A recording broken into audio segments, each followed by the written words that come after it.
Kalau lu disuruh pilih 3 orang untuk ketemu, ngobrol, bener-bener ngobrol lama nih, 1 jam 2 jam. Boleh hidup, boleh udah meninggal, boleh tokoh lama 1000 tahun lalu. 3 orang, lu pilih siapa?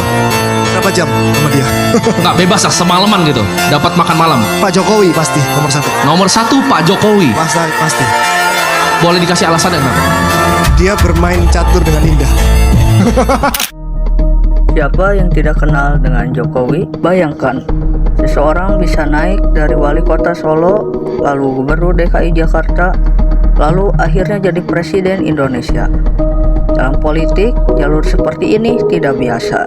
Yang lebih menarik, dalam kontestasi utama yang ia ikuti, hasilnya selalu menang. Dari sini muncul pertanyaan, kenapa Jokowi terlihat tidak pernah kalah?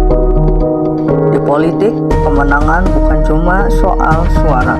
Kemenangan juga soal momentum, citra, posisi, dan kemampuan membaca lawan. Jokowi bukan tokoh yang lahir dari elit militer atau keluarga politik besar. Dia tumbuh di Surakarta, bekerja di industri mebel, lalu masuk politik dan memenangkan Pilkada Solo 2005. Sebelum naik ke Jakarta dan ke Istana, dari sini saja jalurnya sudah berbeda dari kebanyakan politisi Indonesia. Karir politik Jokowi dimulai dari bawah. Ia terpilih sebagai wali kota Surakarta pada tahun 2005, lalu menjabat sampai 2012. Pada periode itu, ia membangun citra sebagai pejabat yang sederhana, dekat dengan warga, dan sering turun langsung ke lapangan. Pola ini kemudian dikenal luas sebagai belusukan. Ia naik karena reputasi lokal berhasil berubah menjadi legitimasi nasional.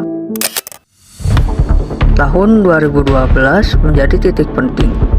Jokowi maju dalam pemilihan gubernur DKI Jakarta dan menang pada putaran kedua bersama Basuki Cahayapurnama. Pasangan Jokowi-Ahok meraih sekitar 52,82% suara, mengalahkan Fauzi Bowo Nasrawi Ramli. Jakarta adalah panggung yang berbeda. Menang di Jakarta berarti menang di pusat perhatian nasional. 2 tahun setelah menang di Jakarta, Jokowi maju sebagai calon presiden pada tahun 2014 bersama Yusuf Kala.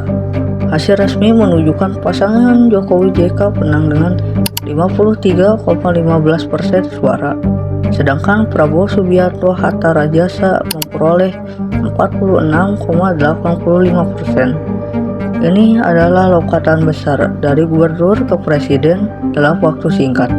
Dan lagi-lagi ia keluar sebagai pemenang.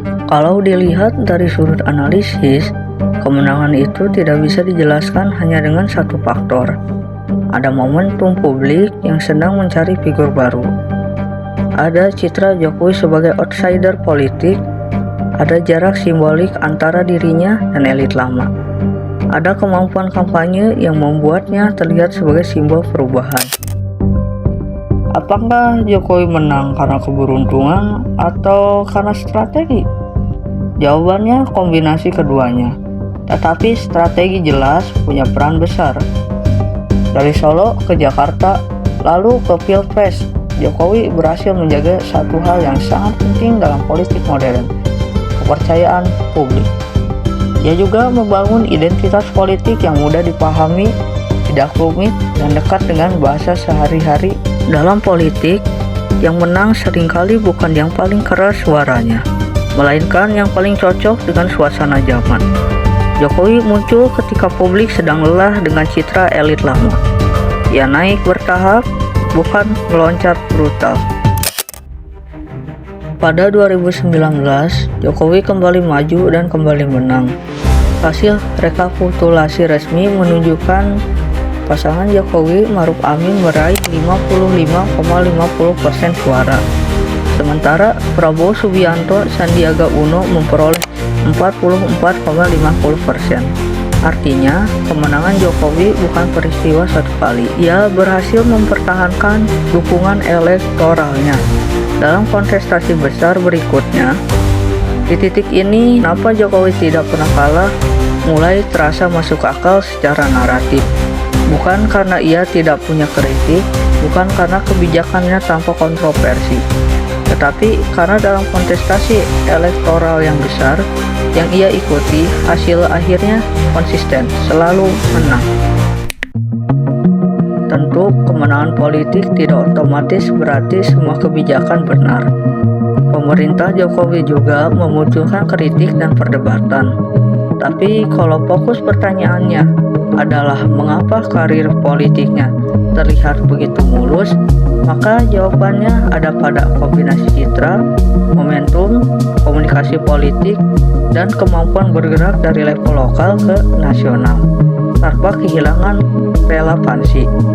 Dan mungkin disitulah alasan kenapa banyak orang melihat Jokowi seperti pemain catur, bukan karena setiap langkahnya tanpa resiko, tetapi karena ia berkali-kali berhasil berpindah ke posisi yang lebih kuat, dari Solo ke Jakarta, lalu ke Istana. Dan di setiap perpindahan itu, ia tidak jatuh, ia justru naik.